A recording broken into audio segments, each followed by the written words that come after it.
Hi guys, good evening. Pupunta pala kami ngayon ng Denmark, no? Kasi nag-book si wife para sa bakasyon ng bata. Kasi ngayon ay Susnuloma or autumn vacation ni Heather. So sasabayan lang namin siya. Punta tayong Denmark. Pero for the meantime, dadaan muna tayo sa train station. Titingnan natin kung anong oras yung train namin sa kung baka naiba ng track. So kailangan puntahan na. Usually yan yung ginagawa ko. So bago kami umalis, maglalakad lang din kami papunta ron, hindi kami magdadala ng car. Kasi wala kami, di namin pwede iwan yung car doon kasi 3 days kami mawawala. So yan, punta muna ako doon. See you. Ayun, so dito na tayo sa VR Matkala o Lining Station. Check muna natin kung anong oras yung departure ng train namin. At saka kung may delay. Then babalik tayo doon, sunduin natin sila. Maglalakad tayo papunta rito kasi nga wala akong pag-iiwanan dito.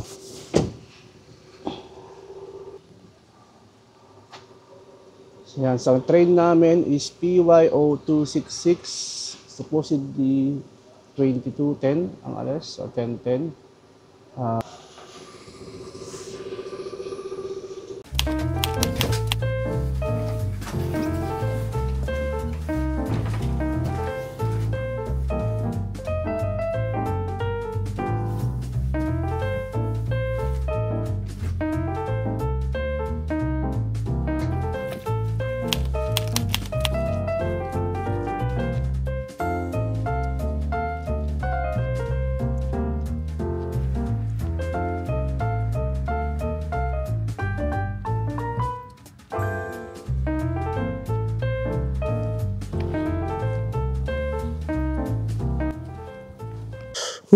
So yan guys, pupunta na kami sa train station.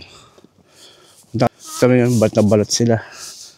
Kasi kami, malapit na kami sa train station. Malapit na siya sa bahay actually. Mga 10 to 15 minutes walk lang. Freezing yung temperature. Bye! Bye-bye na! Bye-bye! Bye!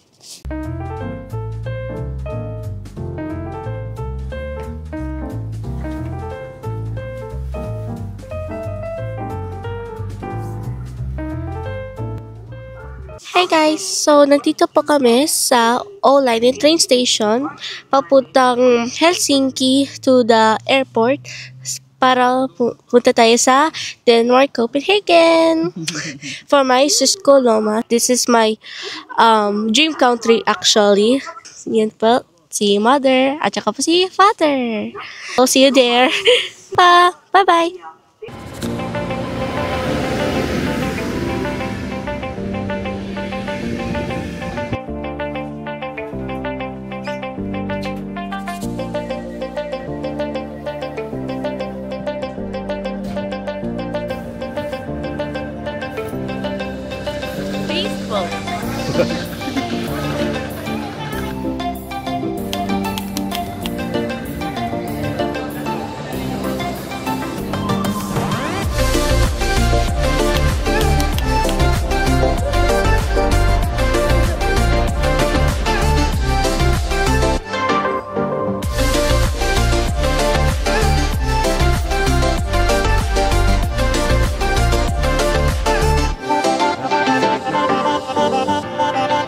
XX Delulu.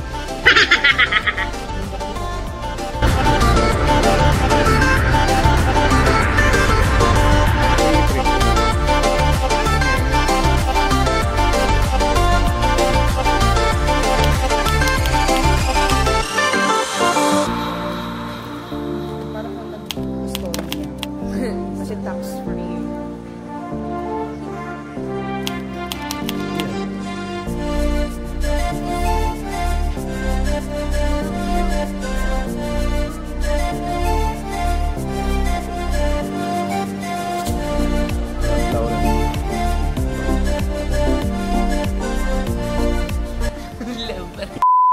Dito na kami sa Copenhagen, Denmark.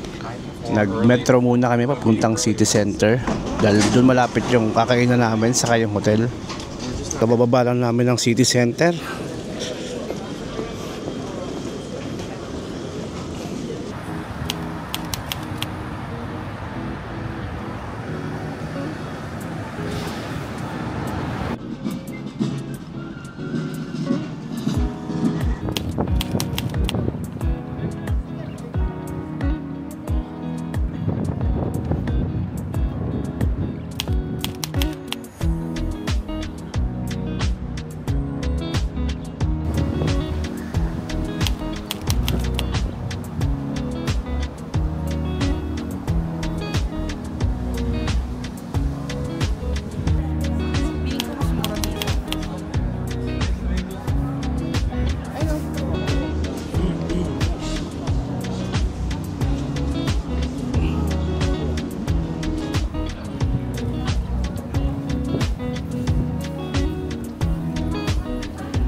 Tayo ngayon sa souvenir shop.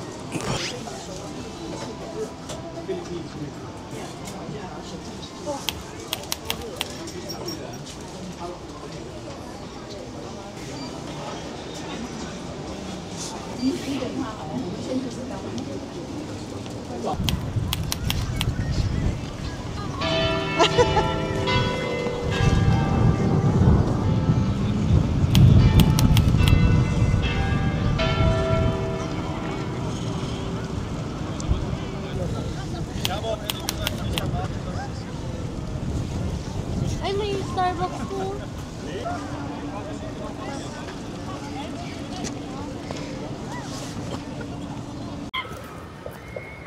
Sige, lakas.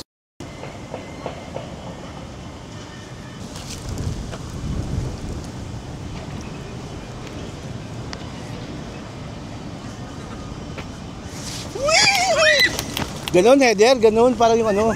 Kailangan malakas, mabilis. Hindi nyo nakayanan yung lamig sa labas, nagkape. Pero yung pala ice coffee din yung binili. Tap mo, hindi header, tap lang yan.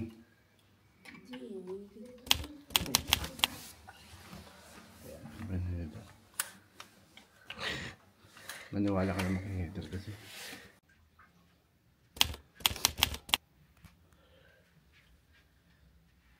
So yan guys, welcome back. So tuloy pa rin ang ating day 1. So dinapag lang namin yung mga gamit namin sa hotel and nagnap lang saglit. Ngayon mag-ano tayo, Canal Cruise. So dito tayo ngayon sa Vedstranden sa Copenhagen. Waiting lang tayo para sa ating Canal Cruise. Pero pakita namin sa inyo yung lugar. So yan. Dito tayo mamaya mag-cruise.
Ja, der er nogle danskere med ombord, som har brug for turen også på dansk. Hvis jeg var på forhånd, men på meget mere ud af det, når det kun er den ene tur. Men hvis jeg bruger 5 hours, I've done 1 hour, for 1 hour, so it's probably 21 hours.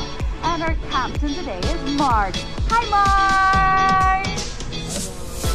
He says hi. Okay, we will start the tour as soon as we come across this first upcoming bridge, so...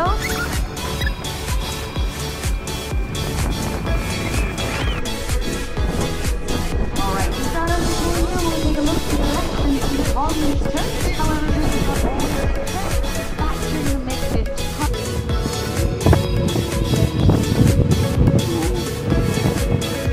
Hey guys! Hi guys, so ito tayo. Alright, to start out the tour here, we'll take a look to the left and see all these turns. However, this is not...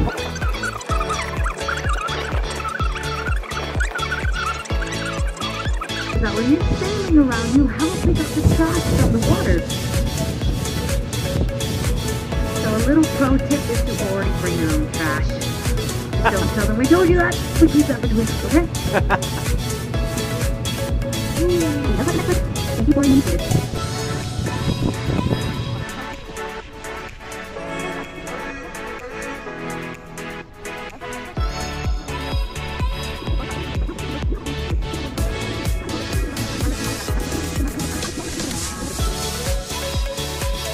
Bridge in 2000 and then realized it was not really necessary to have it any longer. Today though, it is a private club. which was back in the 17th century. This was to create a connection from the King's New Square, what we call a common people, and then after the sea. For many years, Newham consisted of murky sailors and pubs and the ladies of the night. However, today it is a very family-friendly place. Alright, after the little kissing bridge here, we can look to the left and see Newham and this year. But they said that this year and last year, so really too.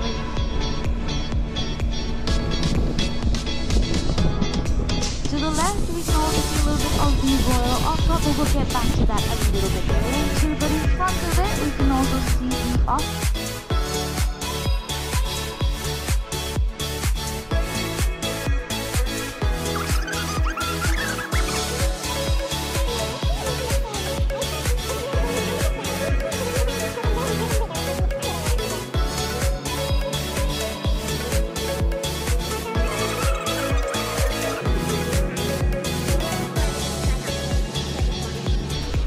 So yes, coming up on the left, you will see Kai Hotel, which is Copenhagen's smallest hotel, with only one bedroom. So it's a little difficult to book.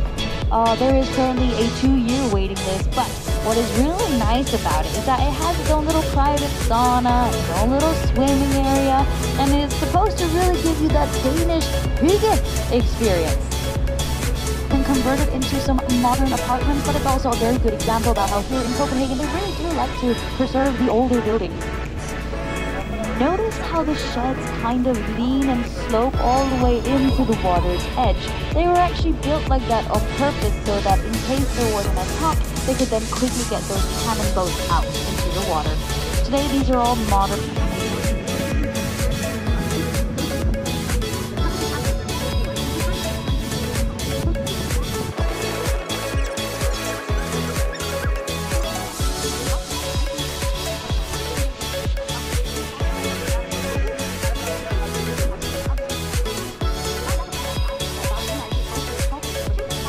Here, but she was a bit shy, so she said hey. But in fact, the face of the Little Mermaid is this ballerina, and the body is his wife's. So there's two madams in one here.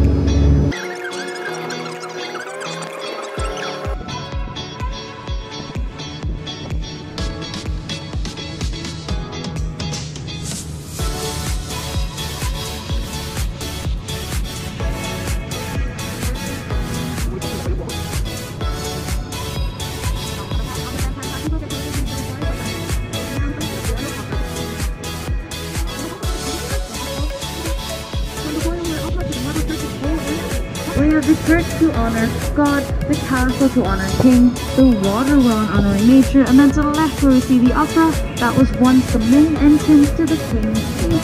Today the opera is to honor the culture in the society.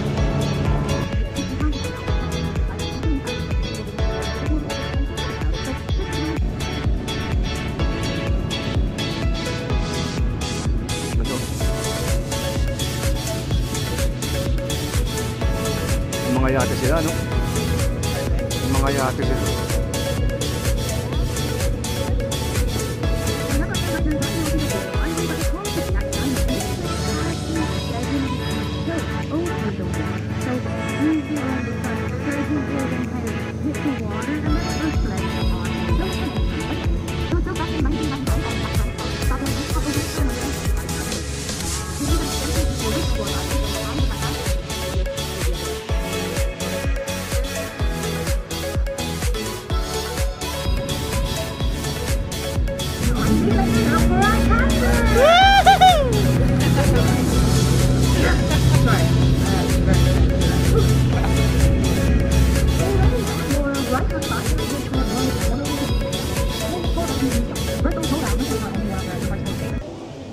Hi guys, so this is Copenhagen at night.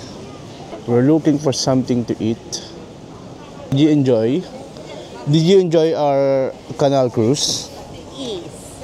How about you? Yes.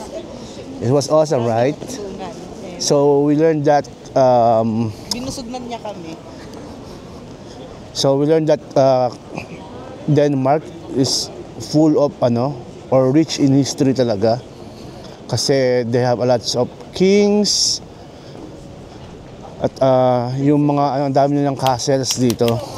And na-preserve talaga nila yung yung na-preserve nila yung mga castle nila, pati yung mga ibang structures. So ganda. So we recommend you guys to visit it. So yeah, harap muna kami ng mga kainan. So we found a place to eat na. Gasoline Grill. So this is the famous burger joint. Yes. Gasoline Grill. Let's go. Let's go inside. So this. Here. Yan ang ating gasoline burger. Look at that. How's your gasoline burger? Good? You have the butter burger, right? At mga kain niya.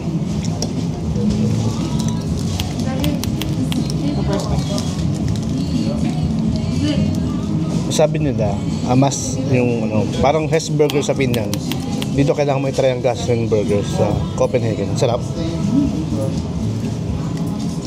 10 out of 10. Grabe. Taas ng rating ah.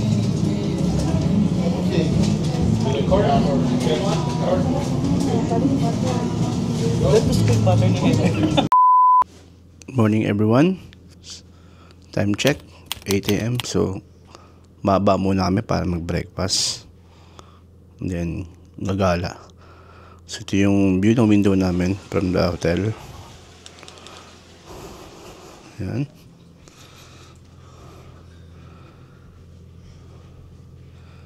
So city center lang tayo. Good morning Denmark. Good morning Copenhagen. So may ginagawa pala dito sa tapat natin. Good morning guys. Second day. Breakfast muna bago lumabas ulit at gumala. So dito sila kumakain sa tabi ko. Setter. Continental saka European breakfast. Pero bilang Asian, bilang Pilipino, hahanapin pa rin natin yung kanin. So, yan yung space nila dito. Dito ang hotel nga pala namin is the Mercure Hotel by Profiles. So, dito lang siya malapit sa city center. Sa city center mismo. So, ito yung name ng hotel. Kaya kung nakikita nyo, yan, Mercure Profiles Hotels. So, kain muna kami. And then gala ulit mamaya. Bye! Bye! See you!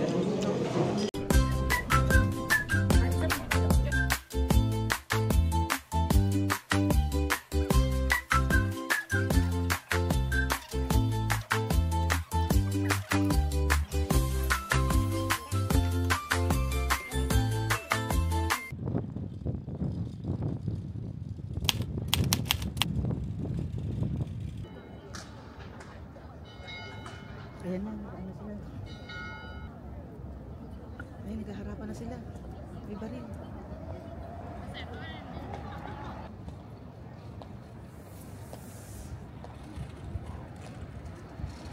Meron silang time na pag nag-ring yung bell, maglalakad-lakad sila. Siguro parang antay-ngalay din.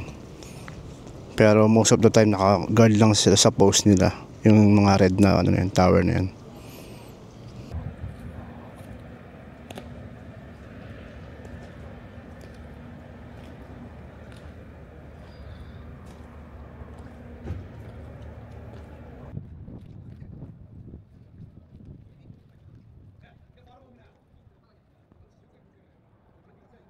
Prince. Sa kanya, Queen. Or Queen.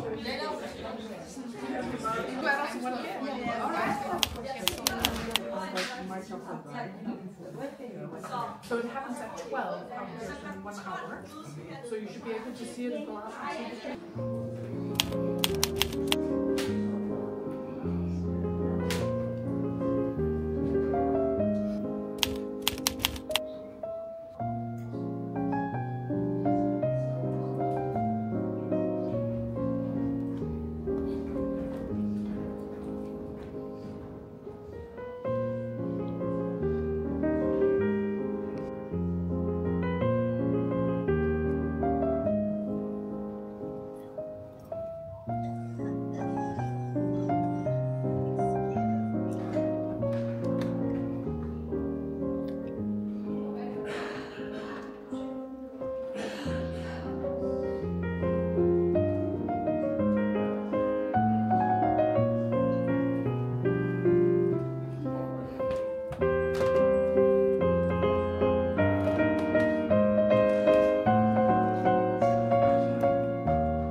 kasi dito pa rin tayo. Ngayon mag-start ng changing of the guard dito sa King's Palace, sa National Museum.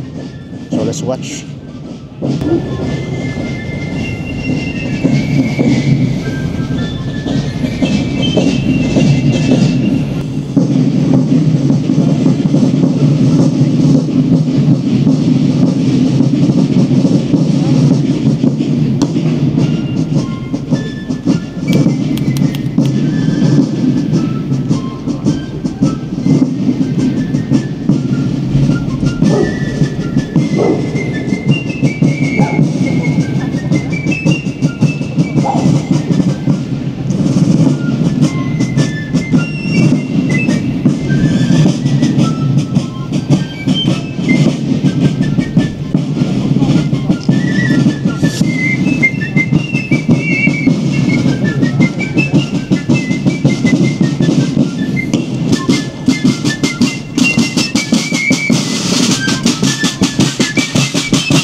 That's it. How far is it in Japan and then also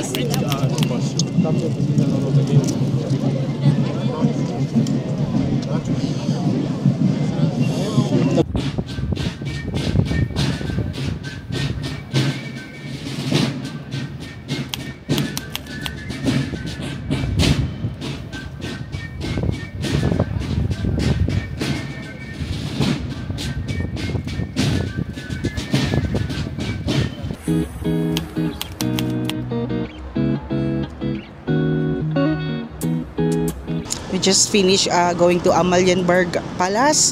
So we're having a coffee break. So a must try here sa Copenhagen is the Heart Bakery. I don't know kung anong second word, pero Heart Bakery. So tatry natin yung sikat dito sa Copenhagen na cardamom. So sabi nila it's like a croissant din siya, pero ibang atake naman siya. So, let's go!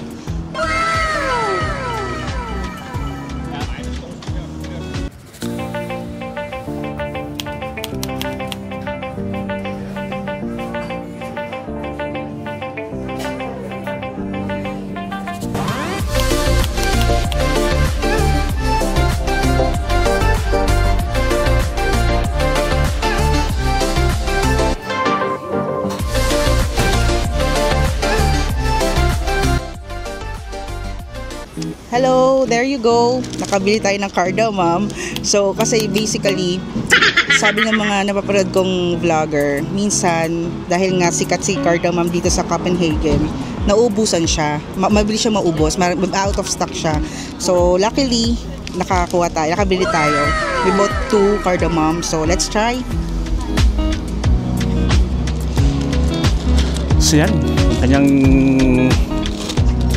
yan na cardamom bread. So, collection na is cardamom bread. So, must try daw yan. So, ito siya. So, game din daw siya sa person. Pero hindi ako sure. Okay. Let's try.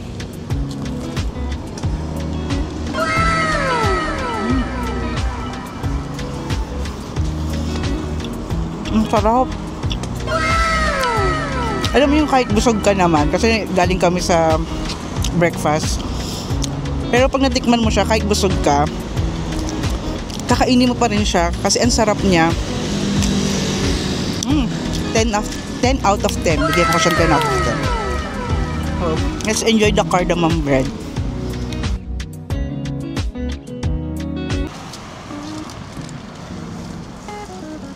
Good. How was it, Heather? It tastes like, I don't know how to explain it, but it tastes really sweet. It's like a sweet bread. Yeah, parang wala kasi yung cardamom sa Finland eh. Yeah. Gawa sa sinapay.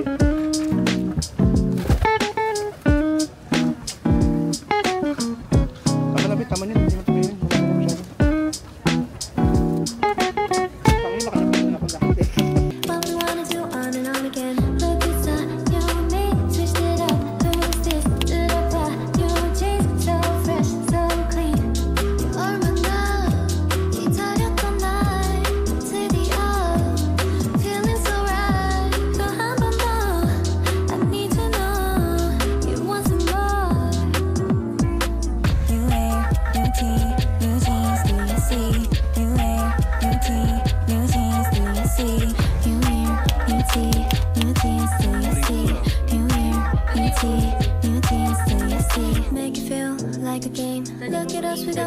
So guys, I chose my very first album. It's New Jeans, since I'm a New Jeans fan. That side over there has New Jeans, so I chose this because it has a bag. All of these albums, you can see there's each of them has pictures of them. All of these light sticks. It's very actually nice. Ang hinahanap ko na nga ngayon, New Jeans na light stick eh.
Guys, dinner time sa ating day 2 here in Copenhagen, Denmark. Si Chikiting naiwan muna sa hotel, so date night muna natin dito. Yeah, last night na kasi namin to, so date night namin mag-asawa. Date night ni Dungday. So, ayan, ito ngayon si Elka. Supposedly, ang original plan is maghanap ng restaurant para sa like steak and wine. Pero tinaman na kami lumabas kasi natulog kami ng hapon pag uwi. So, ang lakas pa ng ulan. Ayan, ending bagsak namin Chinese restaurant, diba? Nag-Denmark para mag-Chinese restaurant. So, order natin. So, we got braised pork, shrimp fried rice, kung pao chicken, another fried rice. May parating pang iba. Siomai, magagaling siomai. Pero mamaya na. So, gutom na siya. Kain muna kami.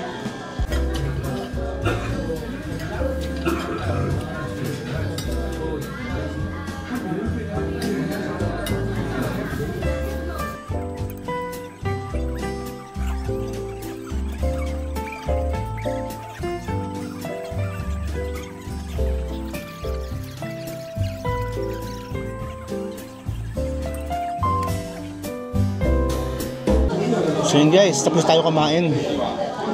Busog, legit tong Chinese restaurant na to dito rin sa Copenhagen. Malapit lang sa hotel na tinunuyan namin. So ito yung disaster. Sarap na siomai. Ano sabi mo? Masarap yung siomai nila lalo. Tsaka yung braised pork. Braised pork, masarap siya. Actually, lahat. Masarap mo. Tapos meron pa tayong take note, no? Para kay Heather. Fried rice, siomai, tsaka yung... Ang tawag dito, Dad? Kung pao chicken. Oo, ang sarap. Lalo to, kangkong pala siya, pero ang sarap niya. Order kami ng siomai. Legit kasi talaga siya. So, magbabayad muna pala kami, tapos uwi na kami. And then, daan lang saglit sa 7-Eleven. Dito tayo ngayon sa Rema 1000. So, sa mga grocery here sa Denmark. So, sabi ni Eric, galing din tayo sa Norway. Rema 1000, kaya na-miss niya. Tara, silipin natin kung ano meron dito.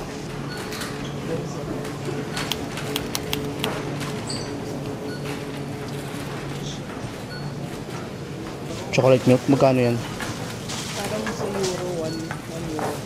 Ah, 1 euro. Laki yan ha, laki yung bottle yun ha. Sa normal kasi medyo, maliit. Ah, maliit pa. Yung halos same naman din pala sa Finland. Hindi naman siya nahalayo yung mga titindan niya. Iba lang yung brand.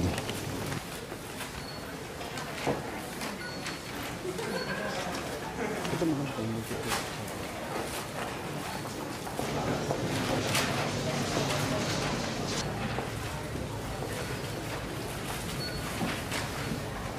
Alam kung still water lang ito eh. Medbros. Alagin mo. Oo, natural lang ito. Ito. Sparkling water na kaya din. Saan? Ito, sparkling. Ito. Ito yung black. Kasi ito mo sila, may mga bula-bula oh. Ito wala oh. Wala ba? Promise, natural water lang to. Babe, natural water na nakalagay dito pero... Oo nga, piling ko. Piling ko yung spam talaga. Hindi, ang bigat mo. Okay. Chichirya oh.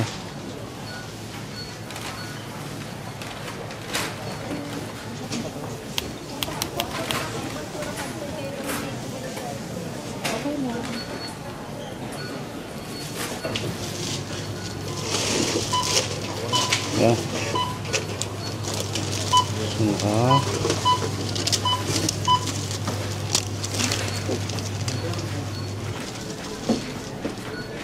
Almost 11 euro tayo. Yan, tapos tayo mag-grocery. Papunta na kami dyan na.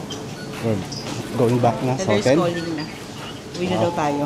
Ah, talaga. Hindi tayo makapag-date. Kaya nga eh. Laging tumatawag eh. Pabalik na kami dyan. So, this is Copenhagen at night.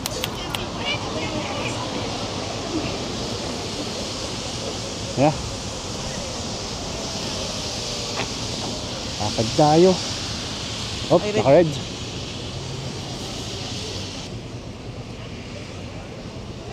Busog ako. So doon pa yung hotel namin. Doon pa, yan, mismo. Pero ang dami pa rin tao, no?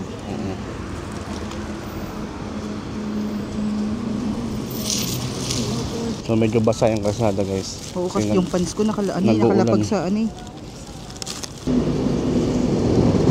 sa Sabah, yung kanilang metro, yung subway train nila. Yan, doon yung hotel natin, guys. So, yan. Tayo galing sa Rema, 1,000.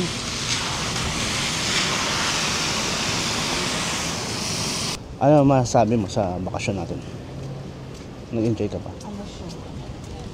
Nakapagod kasi puro tayo lakad, no? Lakad siya, pero parang bawat sulok parang may historical story talaga. True. Lilibang ka. Although nakakapagod.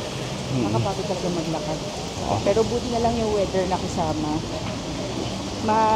Malamig, mahangin, cloudy, pero hindi naman siya ulan. Ngayon na lang gabi.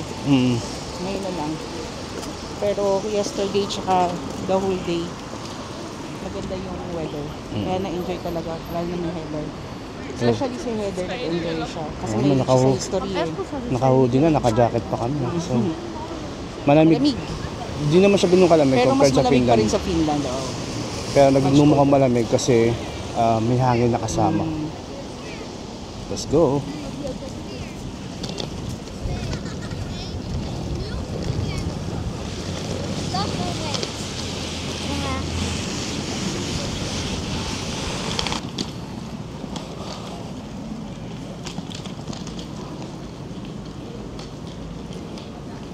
Side yung pants na, guys. Ang lawag kasi ng dulo. Para siya naglinis ng Denmark, guys. Ng Copenhagen. Copenhagen sa gabi.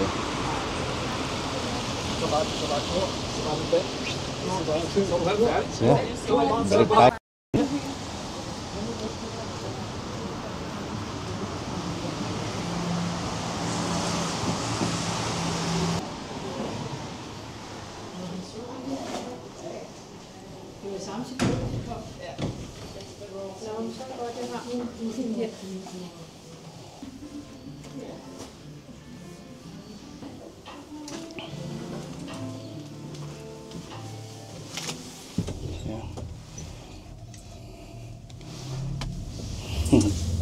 Dito ang elevator, no? Parang pang 3 tao lang. Usually 3 lang, oo. Sabi naman nila eh. Oo. Nag-struggle na naman po siya i-open yun.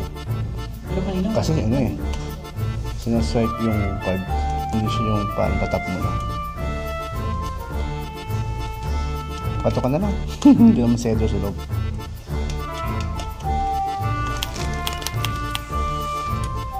Oo nga.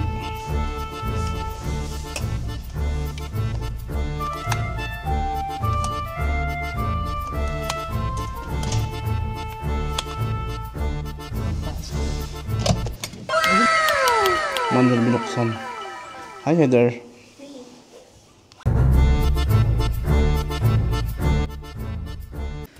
Good morning, guys. So, third day here in Copenhagen. So, mag-breakfast na kami and then mag-check out ng room. And then, uwi na kami sa Helsinki. So, yan si Erika. Nag-ayos na siya. And, na-check na naman na lahat.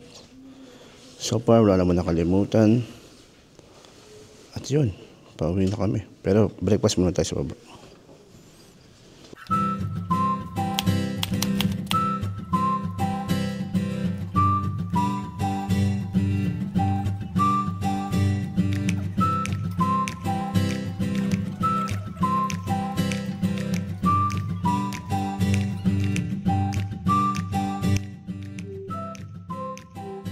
Hi guys!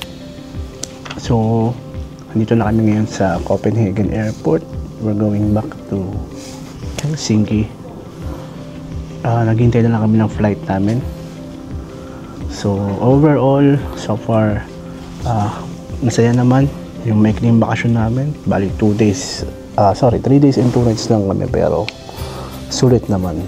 Nakakapagod kasi more on the karan talaga, kasi nga mahal masyado yung Uber nila dito, unlike yung sa France. Actually mas pati yung mga gastusin, mga food, yan, medyo mahal siya para sa Finland, pero okay naman. So overall okay naman yung vacation. So nandito sila, si Heather and si Erica. Medyo against the lights lang, pero yan, waiting na kami sa plane namin. We'll be flying in 1 hour and a half. Bye guys, see you sa next vlog. Bye guys.